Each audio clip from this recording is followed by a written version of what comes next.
Well, after a little bit of a hiatus, we are back again, working on the T-62. We're almost done with the build part. As you can see here, I've done a lot of work off camera with regards to assembling the turret. Now it's time to go ahead and mount the gun to it. Now, for this build, I'm going to be using the supplied metal barrel, as now at the end of the day, a metal barrel is superior to a plastic one by the fact you don't have to do any type of cleanup, and by the fact that it fundamentally looks better, at least in my opinion. The downside to this, however, is the fact that you're going to be adding a lot of weight. Now, if we look here on the turret, how the mantle attaches, there's only a very small bit of plastic for which it to attach with. So, there are a couple of ways that we can go about alleviating this. Now, the first is to go ahead and attach it using our typical solvent glue, such as Tamiya, and hope for the best. This has the advantage of that it allows us to get it on really quick, and worst case we can just apply more solvent glue and reattach it later. Downside is that potentially the weight will ultimately cause it to fall off. Now, the next alternative is to use super glue. Now, this allows us to again get it on quick. However, super glue is kind of brittle, but it's going to probably be a little stronger. Again, possessing the same fault. Now, the alternative is to, again, use, say, the solvent glue to attach it, but then come back here and apply some epoxy to give us a little bit more of a surface for it to attach to. And in the event it does fall off, it'll have more surface which we can glue it back onto. For this, I'm going to go with the latter of those suggestions, and first use some solvent glue to attach it to the turret, and then go ahead and back it up with some epoxy. However, before we do that, we're first going to have to attach the barrel to the mantle. Now, for this, we're going to need to use super glue, since this is a metal going to plastic. So I'm just going to go ahead and put a little bit, and since this is by the comes with the kit, it just plugs in like the plastic one would, which is quite nice as it makes assembly really easy. Let me go ahead and close this up. Unfortunately, one of the bad things about super glue containers is that they do like to clog. Oh shit!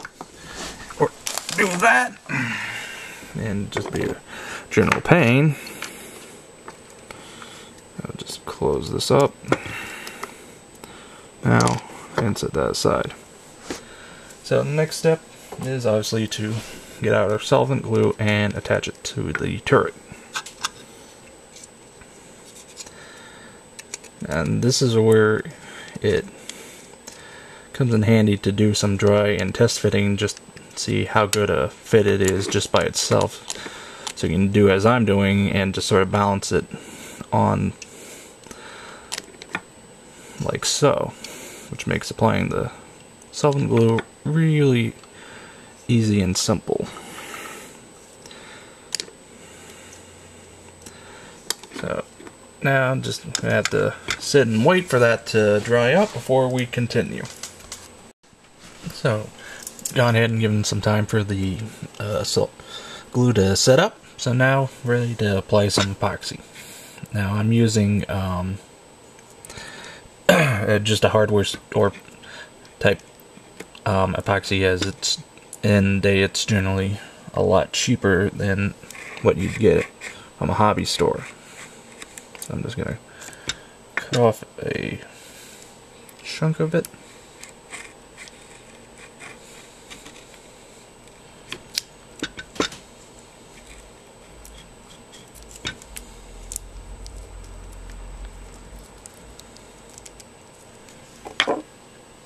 And then it's just a matter of kneading it together. Now, one thing you do need to watch out for with epoxy like this is as it gets older and after you've used a couple of pieces from it, you'll start to get little hard chunks where it's started to harden on its own, and you'll just need to pick those out as you're kneading it together.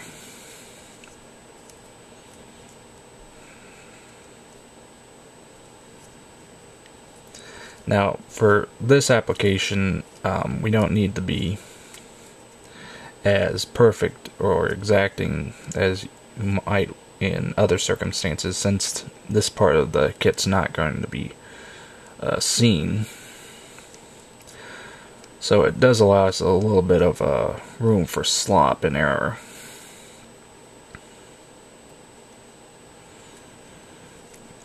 Now that I've got this good to go, now it's just a simple matter of applying it in here fairly liberally.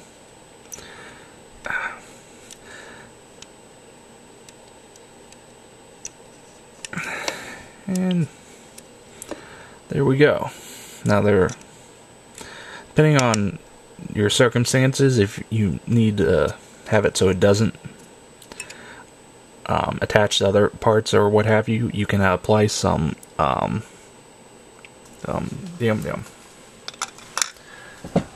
I'm on blank. Some Vaseline to the part you don't want to have it bond to, so as to ensure that you can get it apart. And you'll just have to clean up a little more later. But yeah, so now it's just a matter of letting this cure up, and then we'll be just about ready to go. As yeah, this was the last sort of major assembly we need to do. So since we're starting to get a little bit,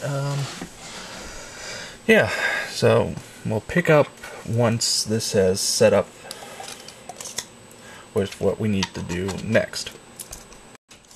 So we now have basically the entirety of the tank done.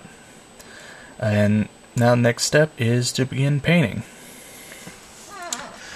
Now to do this, there are several ways we can go about this. One way would to be each part on whatever surface we're going to paint on and just paint it that way. Now the problem with this is there's no real way to move the parts around to get all the angles. So to that extent, you want to use some type of surface that will allow you to move the items around so that you can easily get at the different parts. Now my method of choice is to basically use an old spray can.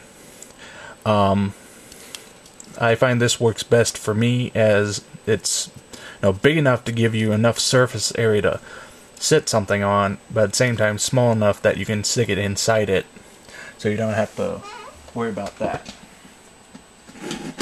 Now, obviously prior to this, we want to clean this off a little bit, so I'm just using your basic wet rag and just going to quickly wipe it down, try to get some of the excess dried up paint off. And this is mainly just so we can have a relatively clean surface with which to attach it to. And it also helps to some degree reduce dust that might kick up and mar the surface finish. Okay, then just gonna dry it off real quick using a tissue.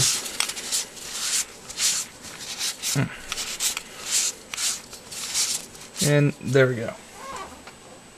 Now, there's also, I know, stands and other types of things you can use. I know some people use dowels to hold up the parts. But like I said, I find this to be the best method. Now, to make sure that the different parts stay on to this, I'm going to just use some plain old simple sticky tack to attach it to the top of the spray can. So just going to get this good and sticky by kneading it up a little.